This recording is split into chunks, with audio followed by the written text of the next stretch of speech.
Alright, so other than this first shot, everything you hear will be from the Zoom H1essential. I'll be testing a few windscreens to see which one's the best one to use. Alright, so first is this basic windscreen that actually came with the accessory kit for the H1N. Even though it was designed for the H1N, it still fits on the H1essential perfect. See?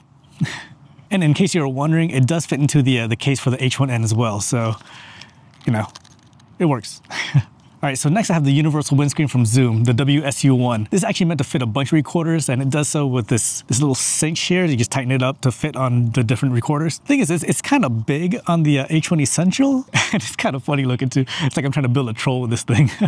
And finally, I have the Rycote Windjammer for the H1, and just by looks, this is like the best of both worlds. It's small like the foam windscreen here, but it's much more effective and useful like the crazy troll head doll thing here. And this also fits perfectly on the H1essential without any tightening too. It's just slip it right on and it's good to go. All right, let's go ahead and start testing out all these windscreens.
So yeah, the H1 Essentials definitely needs a windscreen, especially if you're outdoors. But now that I'm indoors in a more controlled environment, let's test it out again. First off is the foam windscreen. It came with the H1N accessories kit. It's the SPH1N accessories pack for the H1N, but it fits perfectly fine on the H1 Essential. Also, the case for it, somewhere around here.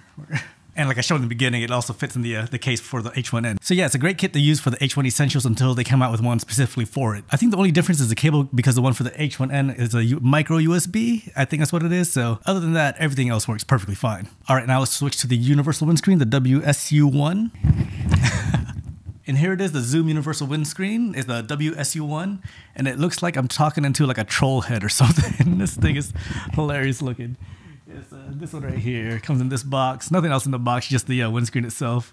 And on the box, it says it's universal and compatible with the H6, H4N, the H2N, the H1, the Q2, HD, and IQ5. And on the listing, it says it's compatible with the H1N also. And I assumed it would be compatible with H1E, and technically it is. It just looks like this. I don't like how this looks. But, you know, it's about sound. It shouldn't matter how it looks like, but, you know. All right, let's switch to the Rycote windscreen. And here it is, the Rycote Mini Windjammer. It comes in this packaging here. Obviously, nothing else in there besides the windscreen. And I like how this one looks. It's a lot smaller than the universal troll head here. And it definitely works more effectively than the foam windscreen. But indoors, I think the foam windscreen works perfectly fine. But outdoors, you're going to need a little bit more protection, especially if on little windy days or any noise out there. I would definitely prefer to use something like this. But yep, this is the one I would suggest going with. But honestly, you can't go wrong with any of them as long as you have something on the H1 Essentials, because without it, it sounds like this. But yeah, let me know if you have any questions and if you have a good name for my my new troll doll here. See ya.